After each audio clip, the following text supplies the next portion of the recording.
ko di IGF sur une possible falsification des indicateurs économiques sous le régime de Macky Sall. Le ministre dispose d'un délai d'1 mois pour formuler ses observations, mais la Cour souhaite une réponse sous 10 jours. Manam ki nga xam ne que moo di Cour des comptes joxe na exactement li nga xam ne que moo di rapport bi en tout cas pour ñu daal di saytu ma xam Macky Sall amoon na fa ay falsification waaw wala déet ministre bi soobu na si pour benn weer waaye li nga xam ne que moo di cour bi moom dafa ne pour mu daal di koy tontu si diiru li nga xam ne que mu di 10 jours donc rapport bi nag ñu koy daal di xaar avec impatience sénégalais yi les bailleurs internationaux, les agences de notation et les partenaires économiques. L'enjeu est de taille, déterminer si les chiffres officiels li nga xam ne Ousmane Sonko moom la daal di yëkki ñi doon daal di falsifier chiffres yi dëgg la wala du dëgg en tout cas les plus mën a am rek li nga xam ne que moo di le premier ministre waxoon na ni ki li nga xam ne que moo di septembre 2024 que ni benn rapport IGF doon daal di nemmeeku ay falsification jëm si wàllu chiffre enfin naka daal di jàngatee rapport provisoire bi nga xam ni itam jébbal nañ ko le ministre des finances du budget di ki nga xam ne que moo di Cheikh Diba. Oui, mais bien sûr, parce que la Cour des comptes aussi c'est une administration à valeur juridique. Okay. Donc c'est tout à fait normal. Parce que la Cour des comptes aussi, elle contribue dans les dépenses publiques. La Cour des comptes aussi, d'affaire tout les dépenses publiques, d'affaire aussi les appels d'offres à candidature, les marchés, tout ça. La Cour des comptes est impliquée dans la gestion de deniers publics, dans la gestion de l'État. Donc, t'es mono gouverner sans la Cour des comptes. Ça aussi. Okay. Les nouvelles autorités mono gouverner sans la Cour des comptes. La Cour des comptes est là. Pour lu mu def ni ay rapport jéem a xool saytu la gestion des ministres, la gestion des DG partout. C'est un corps de contrôle mais à caractère juridique. C'est pas comme les autres administrations.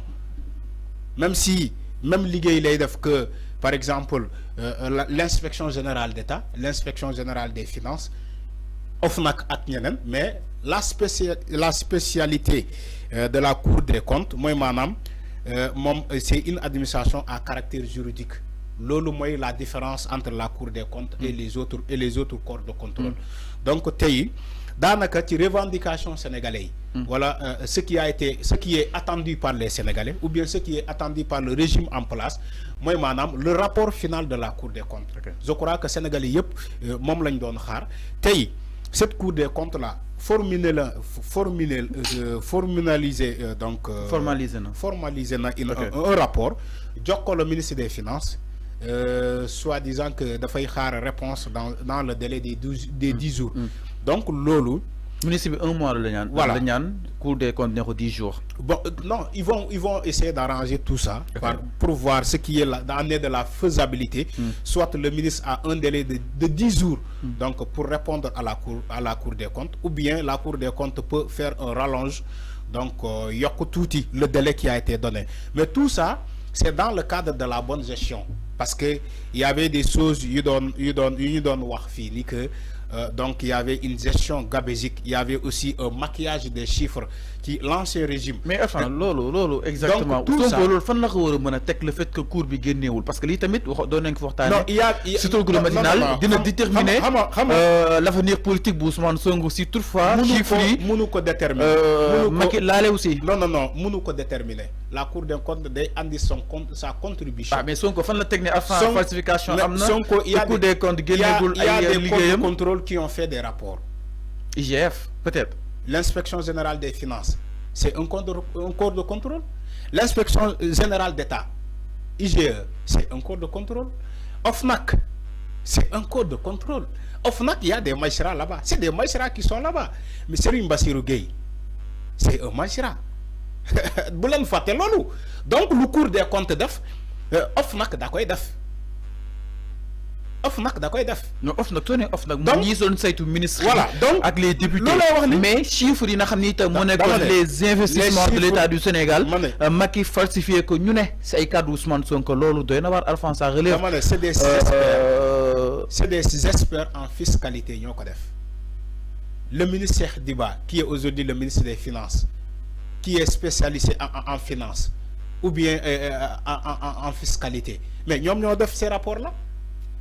Cheikh Diba wax na fi néné mom mo santané audit bobu da ngeen faté lolu Cheikh Diba moko wax léegi Ousmane Sonko lu mu wax ci sen point de presse bi ba ne y a falsification des chiffres tout ça audit bi ki ko def mom Cheikh Diba mom mo santaane audit bobu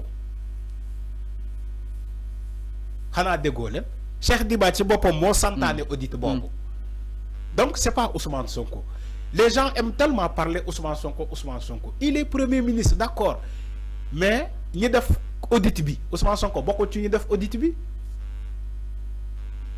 La cellule bi def audit bi sur les chiffres qui ont été avancés, c'est pas Ousmane Sonko. C'est pas Ousmane Sonko. Okay. Cheikh Diba néna mom mo santaane audit bi. Donc kay lolu kuy wax di nan non ça va est-ce que du répercuter ci la carrière politique de Ousmane Sonko? C'est archi faux. La carrière politique de Ousmane Sonko n'a rien à voir avec ça. Il s'agit de l'État. C'est pas Ousmane Sonko. État mo sout Ousmane Sonko. Il s'agit de l'État, l'appareil étatique. Donc si on doit parler de l'État. On ne parle pas de Ousmane Sonko. Les gens aiment faire des fixations, une fixation sur Sonko. On ne doit pas faire une fixation sur la personne de Ousmane Sonko. On dit c'est l'État. Mais Sonko mo guen wax Arfan. Sonko mo guen wax lolu peut-être Ousmane Sonko la dit wax jodi dafa xaw menace suñu signature. C'est pas lui seulement. Mais même c'est menace suñu signature. D'ailleurs du Ousmane Sonko mo wax. Ousmane Sonko il a présidé. Attention. Il a présidé. Attention, fallo. C'est Ousmane Sonko qui avait présidé la réunion. Mais d'où Ousmane Sonko qui les chiffres. Ousmane Sonko, si vous avez les chiffres, il faut la parole à Cheikh Diba. Cheikh Diba nek fa won. Qui nous tout Cheikh Diba dafa bind baye fi parce qu'il était en France. Il était en voyage. Dama djum fofu. Abdourahmane peut-être. Voilà. Non, Abdourahmane dafa wax ci lenen. Le ministre de l'Intérieur mo wax ci lenen. Wa lé kan mo wax légui? Mais Cheikh Diba, ba muy dem voyage, mom mo def audit bi, il a donné le rapport à Ousmane Sonko parce que Cheikh Diba était en voyage. Mais Cheikh Diba s'il n'était pas en voyage, Ousmane Sonko du jël cadeau. Di wax ci les chiffres. C'est plutôt Cheikh Diba mo koy wax. Et alors Cheikh Diba a rectifié même le tir en allant à l'Assemblée nationale. Kérok bu mu démé Assemblée nationale, dégg nga lu mu wax. Donc Ousmane Sonko lu mu wax, Cheikh Diba a repris la même chose kérok bu mu démé à l'Assemblée nationale. Qui les chiffres. Donc bo gisé kérok Ousmane Sonko kérok ci réunion bu mu présider mu wax lolu, c'est parce que Cheikh Diba était en voyage. Dafa bayi le rapport ci le premier ministre. Par procuration.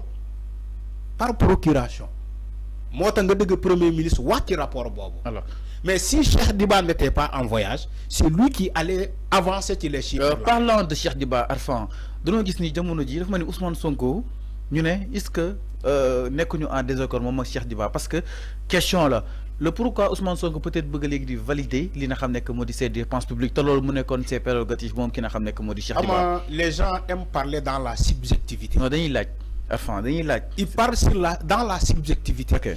Si Cheikh Diba était en désaccord, voilà, il est en désaccord avec Ousmane Sonko, il part. Oui, on le remplace par quelqu'un d'autre. Mais changement. Ce que vous dites là est faux. Mais changement. Le changement. Les Sonko dit valider ces dépenses publiques. Rationaliser les choses. C'est les réformes actuelles. C'est les réformes du moment. Réforme yoyu Cheikh Diba bok na man dama lay wax intégralement li ma waxone ci émission su suba si dama né Cheikh Diba il fait partie ñi santané les réformes là. Cheikh Diba bok na ci les acteurs majeurs ñu élaborer ces réformes là. Donc c'est pas à Ousmane Sonko, ñom selon les réformes. Hanakay boy wax Ousmane Sonko ti parle d'abord du président de la République Bassirou Diomaye Faye parce que Momo santané ces réformes là, c'est pas Ousmane Sonko, c'est les prérogatives du président de la République. Momo ko conféré à Ousmane Sonko son premier ministre. Neko désormais le président de la République veut que tous les dépenses d'investissement ñu jaar au niveau de la primature. La primature valide d'abord avant que nous exécuter ces dépenses là. C'est pas Ousmane Sonko, c'est l'autorité suprême, le président de la République. Moi, conféré ces pouvoirs là à Ousmane Sonko. comme moom dafa yor ay dossiers yu bëri mu jox ko ces prérogatives là mais c'est pas à Ousmane Sonko encore une fois ñu wax ko fii Cheikh Diba qui est aujourd'hui le ministre des Finances bokk na ci ñu bind réforme bi. mais enfin pourquoi ce choix Ousmane Sonko léegi décidé peut-être pour daal di xool chiffres yi contrôler ko concrètement. c'est la transparence d'abord. donc moom boppam moo ko si doy concrètement déedéet du boppam. non damay laaj bopp sénégalais yi. non boppam moo ko si doy maanaam moom contrôler xam lu génn ak lu dugg parce que moom day laaj ay compte du boppam Ousmane Sonko tout ce qu'il a à contrôler da koy remonter au niveau de la présidence. C'est le président Diomaye qui valide d'abord les dépenses. Ousmane Sonko saytu la xam. Vous croyez que c'est Ousmane Sonko qui donne sa signature seulement mon ministre légui dem len ngeen dépenser? Non, Fallou, ça ne passe pas comme ça. C'est une affaire d'État. OK. Moo tax ñi bëri doon ngagne Macky Sall ci les dépenses publiques, les dépenses d'investissement, c'est parce que c'est Macky Sall qui est le dernier signataire. Aujourd'hui, le dernier signataire des dépenses d'investissement, c'est le président de la République. Ousmane Sonko, il est au niveau de la primature. Mom day vérifier. Avec son équipe, dañuy vérifier. Xaalis bi ni, budget bi ni, bi lañu bëgg def investissement, xaalis bi lañu bëgg yobbu, ñaata la. Tout ça ñu approuver. Ils vont approuver d'abord. Si la primature approuve, il envoie le courrier au niveau de la présidence. Le président de la République ne ko ah li ak li mo am. Président def ay observation. Bu président d'accord ñom ñep ñu daal di valider joxe sen signature ñu ne ministre bi légui am nga droit dem investir. Okay. Am nga droit dem dépenser xaalis bi parce que le premier ministre a validé, le président de la République a validé. C'est quoi? C'est comme ça une république. C'est que nous avons état qui fonctionne. Alors c'est clair. Il faut que nous sachions état qui fonctionne. Alors c'est clair. L'État c'est des paramètres. C'est des départements. Nous avons sans plus tarder ces dépenses publiques du côté de la régie exactement. À la dernière minute, nous avons dit Guy Marius Sagna, nous avons dit Fadilou Keïta.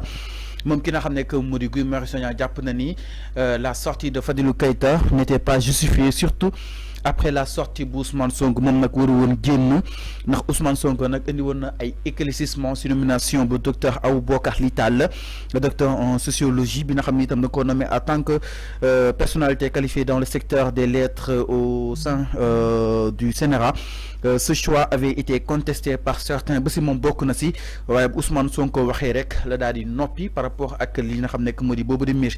Alors Arfan naka daal di jàngatee cette réaction bu ki nga xam ne que moo di Guy Marius Sagna bi nga xam ni itam peut-être ñu bëri yaakaar nañ que ni su waxee day ñëw en faveur ki nga xam ne que moo di Fadilou Keïta mais nee na vu que Ousmane Sonko wax na rek dina waroon kolox boobu dina xam ne que moo di Mich.